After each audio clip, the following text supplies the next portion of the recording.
27 दिसंबर 1978 को जन्मे जयंत चौधरी आज अपना 47वां जन्मदिन मना रहे हैं। इस बीच उनको तमाम बधाइयां मिल रही हैं, लेकिन सबसे ज़्यादा सुर्खियां उनकी पत्नी को लेकर भी हो रही है। जी हां, जैसा कि आप जानते हैं कि कहा जाता है कि कामयाब एक मर्द के पीछे एक महिला का हाथ होता है, जिसमें चाहे वह माँ के रूप में हो, बहन के रूप में, पत्नी के रूप में या फिर किसी भी रूप में। तो जयंत चौधरी की कामयाबी में भी देखा जाए तो समय-समय पर इनकी पत्नी चारू चौधरी ने इनका पूरा साथ दिया है। हाल के कुछ चुनावों में जहां 2022 के चुनाव की बात करें या 2024 के लोकसभा के चुनाव की बात करें, चारू चौधरी भले ही खुद ही चुनावी मैदान में नहीं उतरी हों, लेकिन उन्होंने आरएलडी की तरफ से स्टार प्रचारक के रूप में प्रत्याशियों के लिए वोट की अपील जरूर की थी।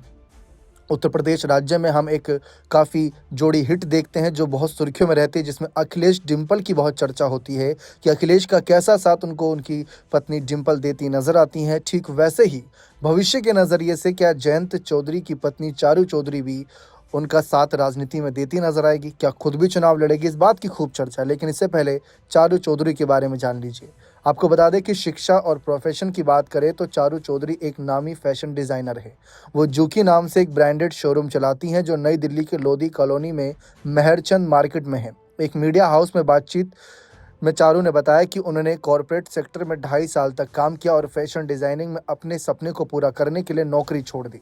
चारू ने अपनी उच्च शिक्षा जेपीडीसी दिल्ली और जेमोलॉजिकल इंस्टीट्यूट ऑफ अमेरिका से प्राप्त की। देश के 5वें प्रधानमंत्री चौधरी चरण सिंह के पोते और पूर्व केंद्रीय मंत्री अजीत सिंह के बेटे जयंत चौधरी की पत्नी चारू चौधरी पेशे से फैशन डिज़ाइनर है।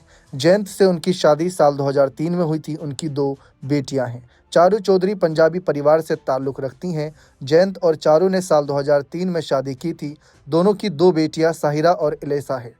चारू शेयर मार्केट में अच्छी खासी दिलचस्पी जताती हैं। उन्होंने लंदन से बाकायदा इन्वेस्टमेंट बैंकिंग की ट्रेनिंग भी ली है। जेपीडीसी दिल्ली और अमेरिका से पढ़ाई कर चुकी चारू अब तक चुनावी राजनीति से दूर रहीं, लेकिन प्रचार के दौरान सक्रिय दिखती हैं। लोकसभा में जब पति जयंत बागपत और ससुर अजीत सिंह मुजफ्फरनगर से चुनाव लड़े, तब चारू ने प्रचार किया था। वे रैली के साथ रोड शो और डोर टू डोर कैंप प्रचार में भी शामिल हुई थी। वहीं लोकसभा चुनाव 2024 की घोषणा से पहले उनके बागपत सीट से चुनाव लड़ने के कयास भी लगाए जा रहे थे। हालांकि तब जयंत से ये सवाल किया गया था कि उन्होंने कहा था कि चारू का चुनाव लड़ने का कोई मन नहीं है। फिलहाल चर्चा इसी बात की है कि 2027 के चुनावी रण की तैयारी अभी से शुरू कर दी गई है। एक तरफ जहां हम देख पाते हैं समाजवादी पार्टी में अखिलेश और डिंपल की बहुत चर्चा होती है, ठीक उसी तरीके से आरएलडी से क्या जयंत चौधरी अपनी पत्नी चारू को आगे करने पर विचार करेंगे भविष्य में? ये देखना और भी ज़्यादा दिलचस्प रहेगा। लेकिन अगर चारू चौधरी राजनीति में नहीं आएंगी तो भी वह उनका निजी फैसला माना जाएगा। लेकिन कार्यकर्ताओं की तो मांग समय समय पर रही है कि चारू चौधरी को राजनीति में आना चाहिए। बने रहें चैनल के साथ। बहुत बहुत शुक्रिया।